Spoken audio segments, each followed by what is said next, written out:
मधुसूदन गुरुमा आज तुम साहित्य बहिर मो जीवन अभूला कथा आमर अधा विषय पढ़ाई था तार अवशिष्टांश विषय बाकी रही है कौन कर आज आलोचना करवा। आज कालांश हूँ के आज हूँ कालांश द्वितीय कालांश। दिने कॉलेज रे गोटे विराट सभा महाराजा भाषण दे आह्वान कले जो छात्र माने समर शिक्षा करने को इच्छा करते से ठिया हुआ। लेखक कहते दिने कॉलेज रे कौन गोटे विराट सभा गोटे महान सभा विराट महासभा कौन होता महाराजा पाराख्य महाराजा के थे कृष्णचंद्र महाराजा कृष्णचंद्र गजपति से कौन करते एक महान सभार माने आरंभ करते जो से कौन करते महान भाषण देते जो छात्र मैंने समय शिक्षा करे समय शिक्षा माने युद्ध शिक्षा करने को इच्छा करते से माने ठिया हुआ। मुझे सरकार ठारे सुपारिश करते जे मैट्रेस पठाई महाराजा लेखक कहते महाराजा कहते मु सरकार ठारे गोटे सुपारिश पत्र नहीं जो पिला माने इच्छा प्रकाश कर से पत्र देकी मु कौन करी युद्ध क्षेत्र को पठाई युद्ध क्षेत्र माने कोडी मैट्रेस को पठाई देबी। युद्धर नाम शुणी कहीं छात्र महाराजा को आह्वान उत्तर देले नहीं युद्धर ना शुणी से युद्धर ना शुणी कौन पिला महाराजा आह्वान उत्तर देले नहीं। आमे समस्ते परस्पर मुह को चाह चाहे लेखक कहते आमे समस्ते कौन कलु परस्पर मुह को से ताम करला से ताम को चाहिला सेति बेले देखागला जे टिके दूर रे गोटे गौरवन सुस्थ प्रबल बालक महाराजा के आड़ को चाहि ठिया अछि सेति बेले दूर टिके दूर देखागला गोटे गौरवन आ सुस्थ सबल पिला टिके कौन करछि दूर रे ठिया कि का कोने छी महाराजा गड़ को चाहि से होछि ब्रह्मचारी मुई से पिलाटी होछि के ब्रह्मचारी मुई। आमे सब हा हा कर करू पिलाटा क्लास रे भलो पढुतला से ब्रह्मचारी मुई से पिलाटी कोन करला क्लास रे कोन होला भलो पाठ पढुतला। हमर साथी मुई जते सब काम करथला हमर मध्य साथी की लेखक कहन हमर मध्य माने सांग से देसी कोन हमर सब प्रकार काम मध्य से करूतला। से आज युद्ध शिक्षा करिया को जीव से आज कोन करियो जो युद्ध शिक्षा करिया को जीव। महाराजा आनंदर हसी हसी ताको पाखु डाकी नहीं सब कथा पचारे महाराजा ताको कोन करे से पिलाटी को पाखु डाकी हसी हसी ताको कोन कले कथा ले आ सब कथा ता विषय रे पचारे। परदिन गोटे सर्टिफिकेट दे ताको मैड्रेस पठाइले महाराजा ताको कोन कले लेखक को महाराजा ताको कोन कले गोटे सर्टिफिकेट दे ताको कोडी पठाइले मैड्रेस को पठाइले।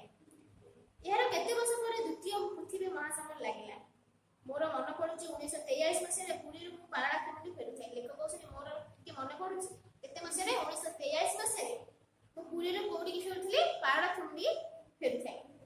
खोर्धा स्टेशन रे मैड्रेस मेल को अपेक्षा करते खोर्धा स्टेशन रे का को अपेक्षा करते नहीं मैड्रेस मेल को से कोन करले अपेक्षा करथले।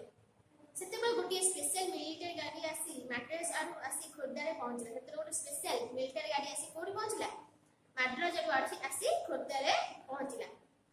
प्लाटफॉर्म रे मु छिडा होइछि हठात से गाड़ी रे गोटे स्वतंत्र व्यक्ति जने स्टाफ ओली आसी मो आड़ को आसीले प्लाटफॉर्म रे जले से लेखक ठिया छै त कोन कले हठात से गोटे गाड़ी से गाड़ी दुगा से बगी कोन कले गोटे स्टाफ ओली आसी कि गाड़ के से लेखक से मो आड़ को आसीले। मु बाटर टिके आड़े होई जाउछ मु बाटर कोन होछि टिके आड़े हे कि चली जाउछ मोर हाथ दुइटी से धरी पके नमस्कार कला से सार जण बस कोन कले से लेखक को हाथ दुइटी लेखक कहले मो हाथ दुइटी धरी से कोन कले नमस्कार कले मु अबाक मु आश्चर्य हे गेली ए किए मते काहे के नमस्कार करछि लेखक मन संदेह होला लेखक कले ये काहे के मते नमस्कार करछि मु आश्चर्य होई ता मो को चाहि थाए लेखक कहले आश्चर्य से पिलाटी रो मो को बा से जो साहेब रो मो को करले चाहि थिले। मिलिटरी ड्रेस मंडित जड़े उच्च कर्मचारी से मिलिटरी ड्रेस पिंधि से कहले उच्च कर्मचारी रे अधिकारी होइथिले। गोरा तक तक सुस्थ सबल काय से देखिलो गोरा सुस्थ और सबल काय थिले। से हैंड खंडिक बाहर करी स्पष्ट ओडिया रे कहले से हैंड खंडिक बाहर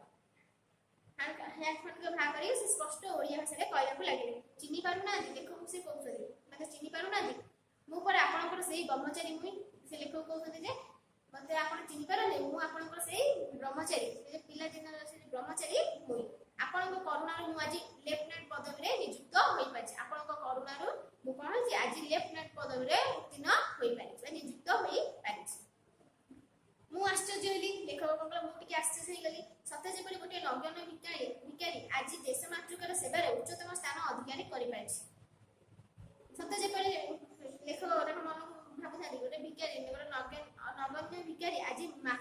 ମାତୃକାର ସେବାରେ ଉଚ୍ଚ ସ୍ଥାନ ଅଧିକାର କରିପାରିଛି।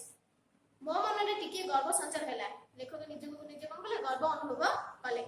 ସତେ ସେଦିନ ମୋର ଉଦ୍ୟମ ଯୋଗୁଁ ଯେଉଁ ପିଲାଟି ସ୍କୁଲରେ ନାମ ଲେଖାଇ ପାରିଥିଲା, ସତେ ସେଦିନ ମୋର ଉଦ୍ୟମ କରିକି ମୋ ସାଙ୍ଗମାନଙ୍କ ସହିତ ହାତ ମିଶେଇକି ଯୋଉ ସହାୟତା ସେ ପିଲାଟି ପାଇଁ କରିଥିଲେ, ସେ ପିଲାଟି ଆଜି କଣ କରିଛି? ଯୋଉ ପିଲାଟିର ନାଁ ଲେଖାଇ ପାରିଥିଲେ କୋଉଥିରେ? ସ୍କୁଲରେ। ସେ ଆଜି ଭାଗ୍ୟ ବଳରେ କେତେ ଉଚ୍ଚକୁ ଉଠି ପାରିଛି। ସେ ଭାଗ୍ୟ ବଳରେ କେତେ ଉଚ୍ଚକୁ ଆଜି ସେ ଚଢି ପାରିଛି। ତେଣୁ ସୁବିଧା ଓ ପାରିପାର୍ଶ୍ୱିକ ଅବସ୍ଥା ମନୁଷ୍ୟକୁ ଉଚ୍ଚ କିମ୍ବା ନିଚ କରିଥାଏ। ତେଣୁ ସୁବିଧା ଓ ପାରିପାର୍ଶ୍ୱିକ ପାଇଲେ ପିଲାଟି ସେ କଣ କରେ? ଉଚ୍ଚକୁ ଉଚ୍ଚତର ହୋଇପାରେ। ଏବେ କଣ କରିବା ପିଲାମାନେ? ତାର କ୍ୱେଶ୍ଚିନ୍ ଟିକେ କଣ କରିବା? ଆଲୋଚନା କରିଦେବା।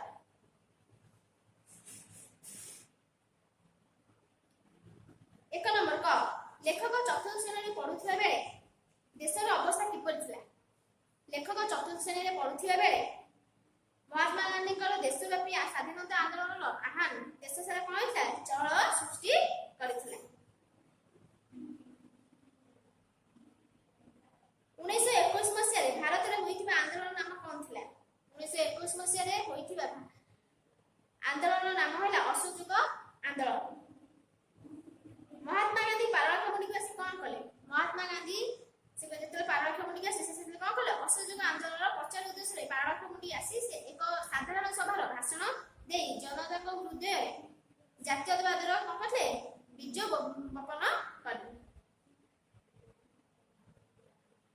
ଘ ଛାତ୍ରମାନେ ଗାନ୍ଧୀଜୀଙ୍କୁ କିପରି ସୁରକ୍ଷା ଦେଇଥିଲେ? ଛାତ୍ରମାନେ ଗାନ୍ଧୀଜୀଙ୍କୁ ସୁରକ୍ଷା ଦେବା ନିମନ୍ତେ ଚକ୍ରାକାରରେ ଘେର କରି ହାତକୁ ହାତ ଛନ୍ଦି ମଝିରେ ତାଙ୍କୁ ରଖି ଜନଗହଳି ଭିତର ଦେଇ ମଞ୍ଚକୁ ନେବାକୁ କଣ କରୁଥିଲେ? ଚେଷ୍ଟା କରୁଥିଲେ। ଗାନ୍ଧୀଜୀ ଲେଖକଙ୍କୁ କଣ କହିଲେ? ଗାନ୍ଧୀଜୀ ଲେଖକଙ୍କୁ କହିଲେ, ଆରେ ପିଲା, ତୁ ତ ନିଜକୁ ସମ୍ଭାଳି ପାରୁନୁ, ମୋତେ ସମ୍ଭାଳିବୁ କିପରି? 2 ନମ୍ବର ଲେଖକ କାହାକୁ ନିଜର ପିତାମହୀ ଓ କାହାକୁ ଜନନୀ ବୋଲି କହିଛନ୍ତି? ଲେଖକ ଭାରତ ମାତାକୁ ତାଙ୍କର କଣ କରିଛନ୍ତି? ନିଜର ପିତାମହୀ ଓ ଉତ୍କଳକୁ ନିଜର ଜନନୀ ବୋଲି କହିଛନ୍ତି। ଗରିବ ବାଳକଟିର ବେଶଭୂଷା କିପରି ଥିଲା? ଗରିବ ପିଲାଟିର ବେଶଭୂଷା ଥିଲା କେମିତି? ଗୌରବର୍ଣ୍ଣ ଓ ସୁସ୍ଥ ସବଳ। ସେ କଣ ପିନ୍ଧିଥିଲା? ସେ ଖଣ୍ଡିଏ ଛିଣ୍ଡା ଲୁଗା ଓ ହାତରେ ଧରିଥିଲା ମଇଳା ବୁକୁଟିଏ। ମୁହଁ ଥିଲା ତାର ଅନାହାର କ୍ଲିଷ୍ଟ ଓ ଶୁଷ୍କ।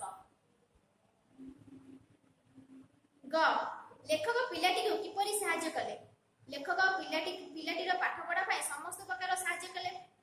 ସାଙ୍ଗମାନଙ୍କୁ କହି ବହିପତ୍ର ଜାମା ଲୁଗା ମଧ୍ୟ କଣ କଲେ? ସେ ତାଙ୍କର ଯୋଗାଡ଼ କରିଦେଲେ। ରାଧାକାନ୍ତ ମଠର ମହନ୍ତକୁ ଅନୁରୋଧ କରି ଖିଆ ପିଆର ମଧ୍ୟ ବନ୍ଦୋବସ୍ତ କରିଦେଲେ। ନିଜର ନନାକୁ କହି ଗୋଟିଏ ଅବୈତନିକ ସ୍ଥାନ ଯୋଗାଡ଼ କରି ଯଥା ସମୟରେ ସ୍କୁଲରେ ତାଙ୍କର ନାମ ମଧ୍ୟ ଲେଖାଇ ଦେଲେ। ଘ ଉକ୍ତ ପିଲାଟି ସହ ଲେଖକଙ୍କର ପୁଣି କେଉଁ ପରିସ୍ଥିତିରେ ସାକ୍ଷାତ ହେଲା? 1943 ମସିହାର କଥା। ଲେଖକ ଯେତେବେଳେ ପୁରୀରୁ ପାରଳାଖେମୁଣ୍ଡି କଣ କରୁଥିଲେ? ଫେରିବା ପାଇଁ ଖୋର୍ଦ୍ଧା ଷ୍ଟେସନରେ ମାଡ୍ରାସ ମେଲକୁ ଅପେକ୍ଷା କରିଥାନ୍ତି। ସେହି ସମୟରେ ଗୋଟିଏ ସ୍ପେଶାଲ ମିଲିଟାରୀ ଗାଡ଼ି ମାଡ୍ରାସରୁ ଆସି କୋଉଠି ପହଞ୍ଚିଲା? ଖୋର୍ଦ୍ଧାରେ ପହଞ୍ଚିଲା। ସେହି ଗାଡ଼ିର ଏକ ସ୍ୱତନ୍ତ୍ର ବଗିରୁ ପିଲାଟି ଓହ୍ଲେଇ ଆସି ଲେଖକଙ୍କୁ ନମସ୍କାର କଲା। ଏହିପରି ଭାବରେ ଲେଖକଙ୍କର କଣ ହେଇଥିଲା? ସେ ପିଲାଟି ସହିତ ସାକ୍ଷାତକାର ହୋଇଥିଲା। ମିଲିଟାରୀ ପୋଷାକ ପିନ୍ଧିଥିବା ସେ ଯୁବକର ନାମ କଣ ଥିଲା? ମିଲିଟାରୀ ପୋଷାକ ପିନ୍ଧିଥିବା ସେ ଯୁବକର ନାମ ହେଉଛି ବ୍ରହ୍ମଚାରୀ ମୁଇ। 3 ନମ୍ବର କେଉଁ ପ୍ରସଙ୍ଗରେ କୁହାଯାଇଛି? କ ତୁ ନିଜକୁ ନିଜେ ତ ସମ୍ଭାଳି ପାରୁନାହୁ, ମୋତେ ସମ୍ଭାଳିବୁ କିପରି?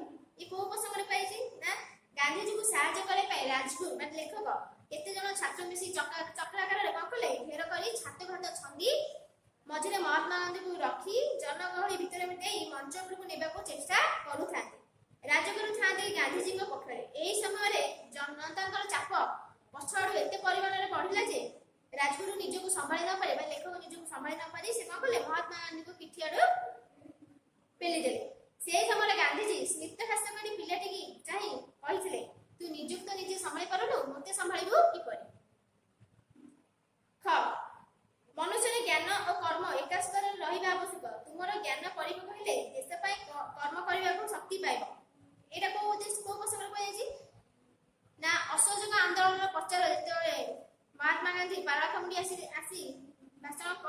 କହିଥିଲେ ସେଠାରେ ଏକ ବିରାଟ ସାଧାରଣ ସଭା ହେଲା। ମହାତ୍ମା ଗାନ୍ଧୀ ତାଙ୍କର ନୀତି ଦୀର୍ଘ ଭାଷଣରେ ଜନତାଙ୍କ ହୃଦୟରେ ଜାତୀୟବାଦର ବୀଜ ରୋପଣ କରିଥିଲେ। ମହାତ୍ମା ଗାନ୍ଧୀଙ୍କ ଭାଷଣ ଅନେକଙ୍କୁ ପ୍ରଭାବିତ ମଧ୍ୟ କରିଥିଲା। ରାଜଗୁରୁ ମଧ୍ୟ ସଭାରୁ ଫେରି ଆସି ସ୍କୁଲରେ କାମ କାଟି ରାଜନୀତିରେ ମାତିଥିଲେ। ଏକଥା ନନା ସହ୍ୟ କରିପାରିଲେ ନାହିଁ। ରାଜଗୁରୁଙ୍କୁ ଏହି ପନ୍ଥାରେ ନିବୃତ୍ତ କରି ସେ କହିଲେ, ଦେଶ ପାଇଁ କର୍ମ କରିବାକୁ ହେଲେ ଜ୍ଞାନ କର୍ମ ଏକ ସ୍ତରରେ ରହିବା ଆବଶ୍ୟକ। ଜ୍ଞାନ ପରିପକ୍ୱ ହେଲେ ଯାଇକି ଦେଶ ପାଇଁ କର୍ମ କରିବା କଣ ହବ, ଶକ୍ତି ପାଇବ। ଗ ସୁବିଧା ଓ ପାରିପାର୍ଶ୍ୱିକ ଅବସ୍ଥା ହିଁ ମନୁଷ୍ୟକୁ ଉଚ୍ଚ କିମ୍ବା ନିଚ କରିଥାଏ। ଇଏ କୋଉ ପ୍ରସଙ୍ଗରେ କୁହାଯାଇଛି ନା, ଗୋଟିଏ ଅନାଥ ଗରିବ ଭିକାରୀ ପିଲାଟିକୁ ପାଠ ପଢିବାରେ ରାଜଗୁରୁ ବା ଲେଖକ ସମସ୍ତ ପ୍ରକାର ସାହାଯ୍ୟ ସହଯୋଗ କରିଥିଲେ। ପିଲାଟି ପଢୁଥିବା ସମୟରେ ମହାରାଜା କୃଷ୍ଣଚନ୍ଦ୍ର ଗଜପତିଙ୍କ ଆହ୍ୱାନରେ ଦ୍ୱିତୀୟ ପୃଥିବୀ ମହାସମର ପୂର୍ବରୁ ଯୁଦ୍ଧ ଶିକ୍ଷା କରିବା ପାଇଁ ମାଡ୍ରାସ ଚାଲିଗଲା। 1943 ମସିହାର ହଠାତ୍ ରାଜଗୁରୁଙ୍କର ସହିତ ଖୋର୍ଦ୍ଧା ଷ୍ଟେସନରେ ସେହି ପିଲାଟି ସହିତ କଣ ହେଇଥିଲା, ସାକ୍ଷାତ ହୋଇଥିଲା।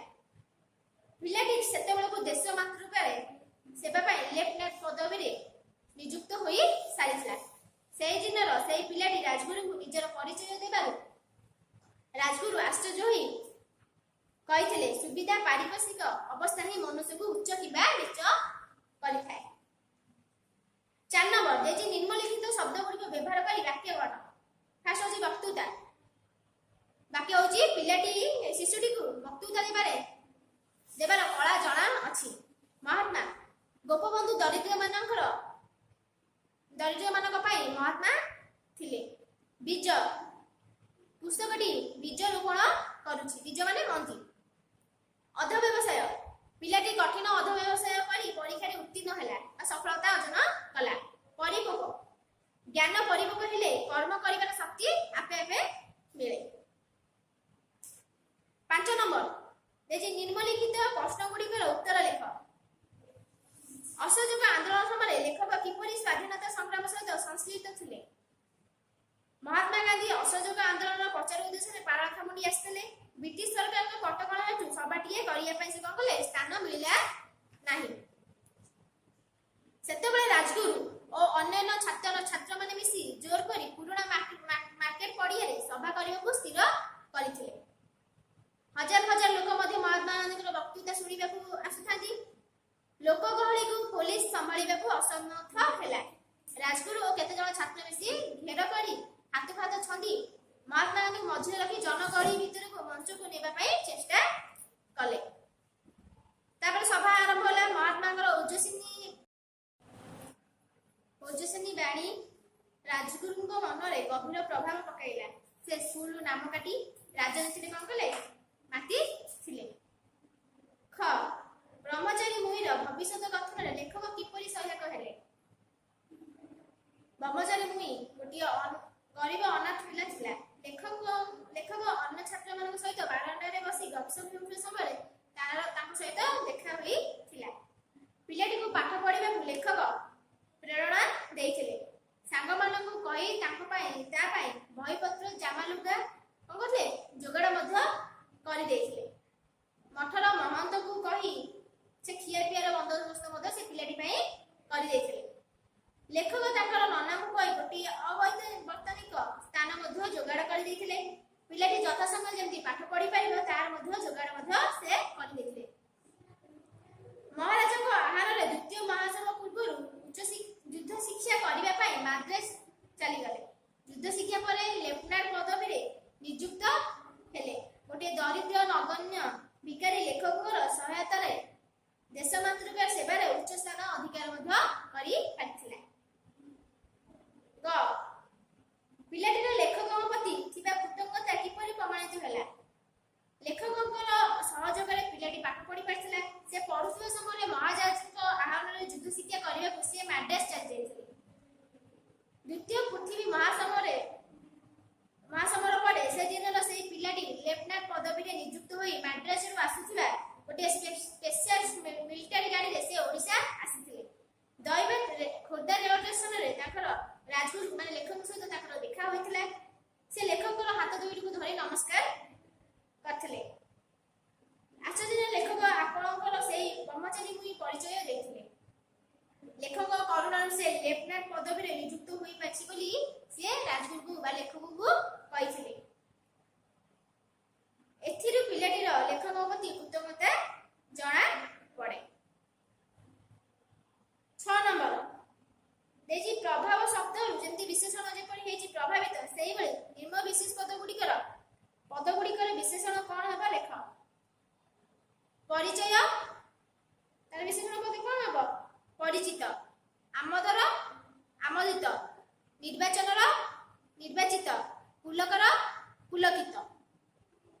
7 नंबर लिंग परिवर्तन करी लिखिबा। पितामही पितामही कोन हबा पितामह, छात्र छात्री, पिता माता, जननी जनक, महाराजा महारानी, भिकारी भिकारुणी। 8 नंबर बंधनी मध्य उपयुक्त शब्द बाछि शून्य स्थान पूरण कर। 1921 मसीह महात्मा गांधी प्रचार उद्देश्य रे डैश को आस्तेले केउठा को आस्तेले पारलाक्षमुंडी को आसीथिले। कठिन डैश बल रे से अल्प काल मध्य तृतीय श्रेणी पास करथिले। अध्य व्यवसाय मध्य से कोन करथिले तृतीय श्रेणी पास करथिले। 9 नंबर किए काहाबू कहिछंती तुम ज्ञान परिपक्व हेले देश पई काम करिबा को हेबो। एकथा किए के कहछे एकथा लेखक को ताकर नना कहिछंती। ख मोर केही नांती बुढ़ी मां थिले से मरि गेले। एकथा किए का कहछंती एकथा लेखक को ताकर लेखक को दरिद्र अनाथ पिला ब्रह्मचारी मुई कहिछंती। ग आपणक करुणार मु आज लेफ्टिनेंट पदवी रे नियुक्त होई पाछि। एकथा किए का कहछंती एकथा लेखक को ब्रह्मचारी मुई कहिछंती। 10 नंबर 10 नंबर देछि उपयुक्त विराम चिन्ह दे तळ लिखित गद्यांशटी को लेख। एठी गोटे वाक्य देछि से वाक्य रे कोरी विराम चिन्ह दियाबो सेटा को ब्लैक बोर्ड कर दोछि देखो।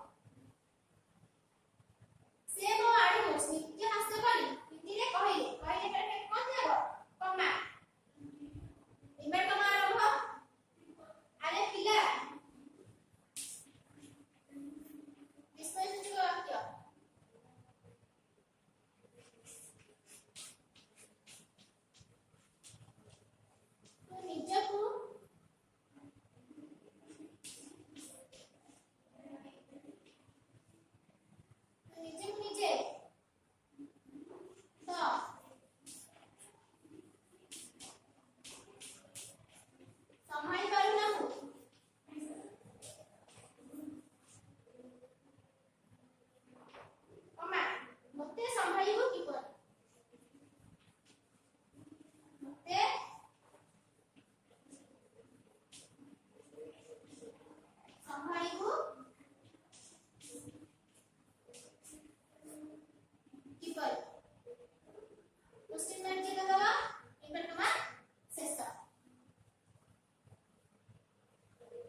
कठिन शब्द रखी दोछि।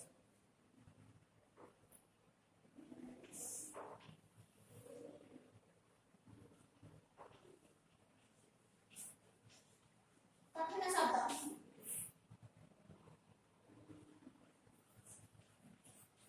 अनुप्राणित, उत्साहित,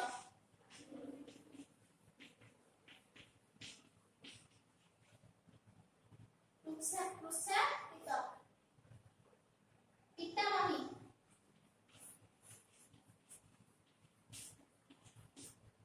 जेजेमा,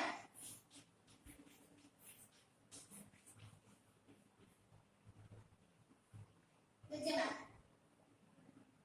नगण्य, सामान्य, उद्यम, उद्यम, चेष्टा, उद्यम चेष्टा।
CWରେ ଆଲୋଚନା କରାଯାଇଥିବା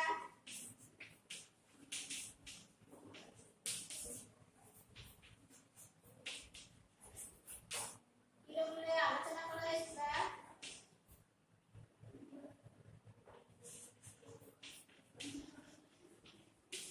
ମୋ ଜୀବନର ଅଭୁଲା କଥା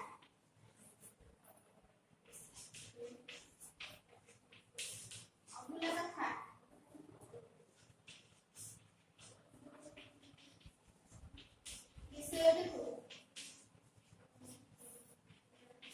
ଭଲ ଭାବରେ ପଢ଼ିବା ସହିତ